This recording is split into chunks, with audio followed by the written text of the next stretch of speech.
umat Nabi dicawiskan ka surga 7 golongan,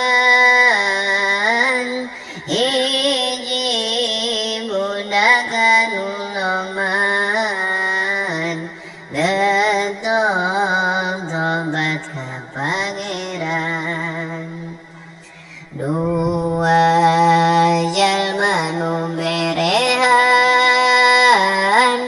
sadaqah teu ditembongkeun, mun sadaqah kudu tengen, nu kiwa mah teu apaleun. Katiluna jalma anu duhana sok didawamkeun, opat tukang berjamaah sanajan loba kariweuh. Kalimana jalma anu dadaeng diazab zina,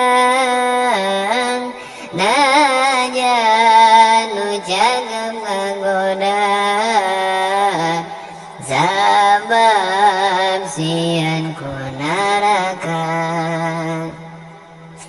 Kagenepna jalma anu